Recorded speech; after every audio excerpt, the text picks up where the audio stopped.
अरे यार, एक्झाम जवळ आली आहे तर मी अभ्यासाला सुरू केलाय, पण थोडं वाचलं ना का खूप कंटाळा येतो. आणि मग फोन घ्यायचं मन होतं. रील्स स्क्रोल करत बसली ना की तास दीड तास कधी जातो कळतच हो नाही. ना यार, सेम. काय करायचं काही सुचत नाहीये.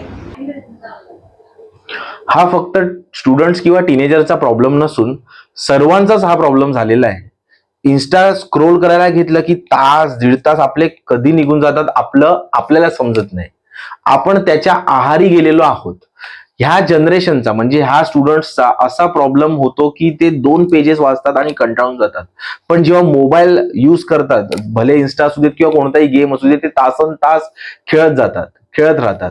पण जेव्हा अगोदर होता म्हणजे मोबाईलच नव्हते, एवढं सोशली ऍक्टिव्ह नसायचे कोण, तेव्हा म्हणजे माझ्या जनरेशनच्या 90sच्या वेळेला अभ्यास करताना काय व्हायचं, आम्ही 2 तास 3 तास सलग अभ्यास इव्हन पाठांतराचा अभ्यास करत असायचो. पण आजचे स्टुडंट्स, बहुतांश स्टुडंट असे करू शकत नाहीत. त्यांना कॉन्सन्ट्रेट करता येत नाही. आता जसं मयुरी मीनाक्षी या व्हिडिओमध्ये आपल्याला विचारलं त्यांनी की आता याच्यासाठी काय करायचं, आपण काय करू शकतो. तर तुम्ही स्टुडंट्स एक करू शकता. तुम्ही फोकस राहण्यासाठी पहिलं जेव्हा स्टडी करायला घेता तेव्हा तुमचा फोन सायलेंट करा, स्विच ऑफ करा आणि तुमच्या पॅरेंट्सकडे देऊन टाका. जेवढा वेळ तुम्ही अभ्यास करणार आहे तेवढा वेळ, म्हणजे 1 तास असू दे, दीड तास असू दे, तो या फोनकडे बघूच नका. कारण जर तुम्ही असं विचार केला माझ्या साईडला जर फोन असेल तर तुमचं इनडायरेक्टली लक्ष तिकडे जातच.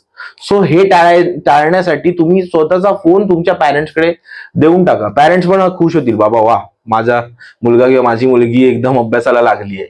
आणि आता एक्झाम तर जवळ आली आहे, 12th चे बोर्ड्स किंवा ग्रॅज्युएशनची TYची 6th सेमिस्टर किंवा महत्वाच्या एक्झाम ज्या आता लगेचच येणार आहेत, तर त्यासाठी आता आपल्याला वेळ घालवून चालणार नाही. सो मी सर्वांना अपील करतो, हे करून बघा एकदा, की तुमचं कॉन्सन्ट्रेशन याने वाढणार आहे, तुम्हाला वाचण्याची सवय लागणार आहे, तुमचा कॉन्फिडन्स याच्यामुळे वाढणार आहे. आणि आता असा विचार करा, तुम्ही ते ऍप डिलीट तर करू शकत नाही.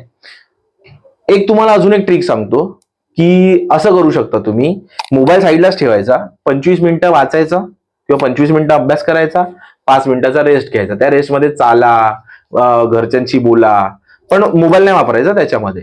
परत नेक्स्ट 25 मिनिटं पाठांतर करायचं, वाचायचं, लिहायचं, जो काय अभ्यास करायचा तो करायचा, फुल्ली फोकस्ड राहून. परत 5 मिनिटं रेस्ट घ्यायचा, परत पुढची 25 मिनिटं वाचायचं, आणि ह्या 5 मिनिटांमध्ये रेस्ट नाही घ्यायचा. या तिसऱ्या 5 मिनिटांमध्ये तुम्ही रिवाइज करायचं सगळं. सो हा एकदा फॉर्म्युला यूज करून बघा, तुम्हाला खूप खूप यूज होईल याचा. खूप इम्पॉर्टंट फॉर्म्युला आहे असं समजून एकदा यूज करून बघा फक्त.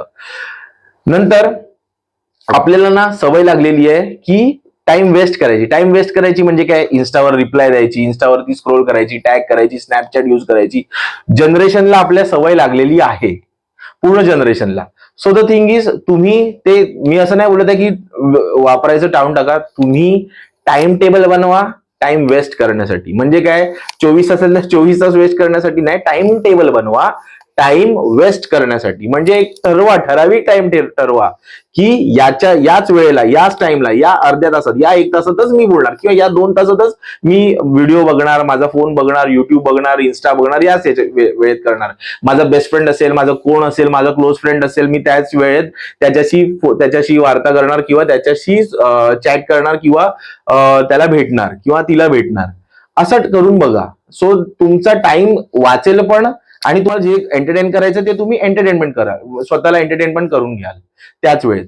आणि आता ऍज अ VRSCC आपण खूप वेळाने व्हिडिओ बनवतोय, आणि आताचे जे व्हिडिओज असतील, काही व्हिडिओज ते एक्झामच्या रिलेटेड असतील, हे असे सॉल्युशन्स असतील, काही वेगवेगळ्या ट्रिक्स असतील, आपण आपल्या चॅनल मार्फत अपलोड करणार आहोत. Thank you so much.